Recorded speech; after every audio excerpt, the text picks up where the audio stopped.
Hello guys, welcome to new blog. আজকের video শুরু রূপনারায়ণ নদী ও হুগলি নদীর মিলনস্থল থেকে। সেই দূরে সোজা চলে গিয়েছে রূপনারায়ণ নদী, আর এখন আমি আছি হুগলি নদীর তীরে। ও দেখো, হেভি লাগছে। ও যাচ্ছে কত লাগে এটা রাজবাড়ি পেয়ে যাবে।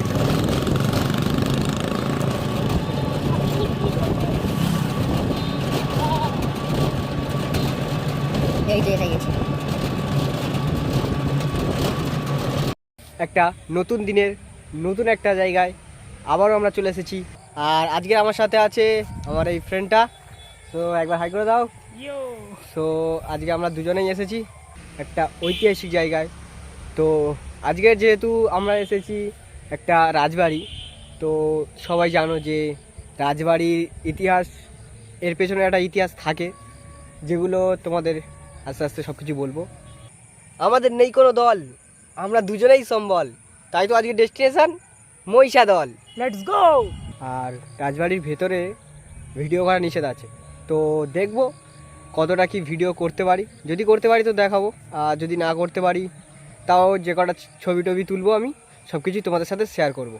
প্রথমে তোমাদেরকে দেখায় রাজপ্রাসাদের বাইরে, মানে ফাঁকা জায়গায় একটা সেই সতীপ্রসাদ রাজার একটা বড় মতো মূর্তি তৈরি করা হয়েছে। এই সতীপ্রসাদ রাজার মূর্তির ঠিক পাশেই একদম রয়েছে রাজপ্রাসাদ, সেই দূরে রাজপ্রাসাদ। তো বন্ধুরা চলো তোমাদের ভেতরে ঢুকিয়ে দেখায়। তো বন্ধুরা এখানে তোমরা কিভাবে আসতে পারবে সব কিছু তোমাদের ভিডিওর শেষে বা মাঝখানের দিকে আমি বলে দেবো। তো ভিডিওটা দেখতে থাকো আগে, তারপরে আমরা ভিডিওর শেষে, এদিকে লাইট আসছে না, তো ভিডিওর শেষে বা মাঝখানে আমি বলে দেবো তোমরা ওখানে কীভাবে আসবে আর কত টাকা এন্ট্রি ফি, সব কিছু অল ডিটেলস আমি ভিডিওর মাঝখানে বা শেষে বলে দেবো। তোমরা ভিডিওটা অবশ্যই দেখতে থাকো। রাজপ্রাসাদের সামনেই একটা কামান রয়েছে, আর সেখানে তো হুড়োহুড়ি লাগিয়ে দিয়েছে ফটো তোলার জন্য। সবাই দেখতে পাচ্ছ হুড়োহুড়ি লাগিয়েছে সেই কামানটার সাথে শুধু একটা ছবি তোলার জন্য। চলো এবার তোমাদেরকে রাজপ্রাসাদটা দেখাই।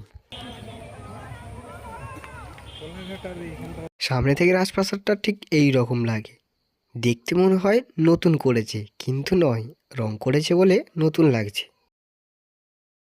তো বন্ধুরা এখানে প্রবেশ মূল্য হচ্ছে পার পারসন, মানে একজনের 15 টাকা করে। আর ভেতরে তোমরা ঢুকতে পারবে, আর ভেতরে তোমরা ছবি তুলতে পারবে না। যদি তোমরা একটু লুকিয়ে ছবি তোলো তাহলে হয়তো হতে পারে, কিন্তু সিসিটিভি আছে, তোমার ছবি তুলতে দেবে না, ভিডিও তো করতেই দেবে না একদম। তো আমি কোনো রকমে কয়েকটা ভিডিও করেছি, কয়েকটা ছবি তুলেছি। রাজপ্রাসাদের বারান্দা থেকে রাজপ্রাসাদের সামনে দৃশ্যটা কতটা সুন্দর।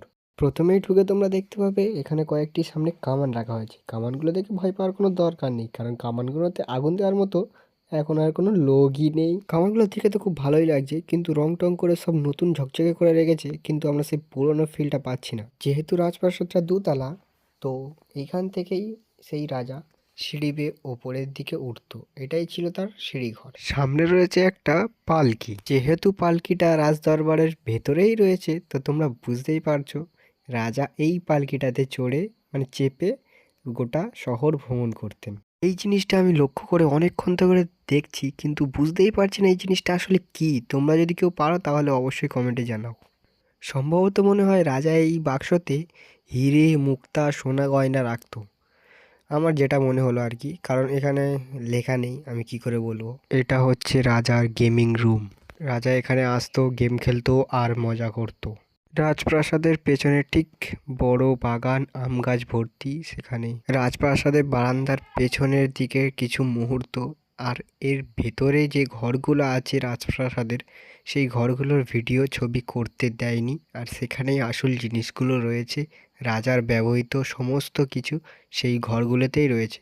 তো তোমরা যারা আসতে চাও তারা আসতেই পারো, না আসলে তোমরা ঠিকঠাক বুঝতে পারবে না। তো বন্ধুরা এটা ওপেন হয়, মানে খোলা থাকে আর কি, সকাল 10টা থেকে বিকাল 5টা পর্যন্ত।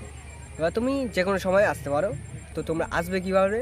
যারা ট্রেনে আসতে চাও তারা মহিষাদল স্টেশনে নামবে, নেমে সেখান থেকে তোমরা যে কোনো একটা গাড়িয়ে রাজবাড়ি যাবে, বললেই তারা নিয়ে চলে আসবে। আর যারা অন্য পদ্ধতিতে আসতে চাও তারা মহিষাদল প্রথমে আসবে, সেখান থেকে এবার রাজবাড়ি 5 মিনিট হেঁটে আসলে।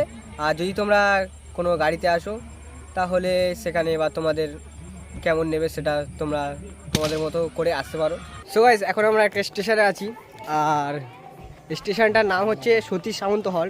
তো যারা মহিষাদল আসতে চাও রাজবাড়িতে, তারা এই স্টেশনেও নামতে পারো।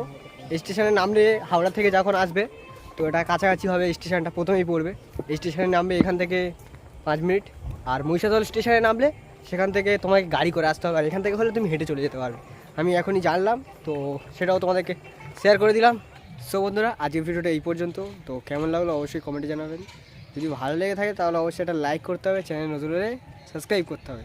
দেখা হচ্ছে আরও একটা নতুন দিনে নতুন একটা ব্লগের সাথে। Bye bye.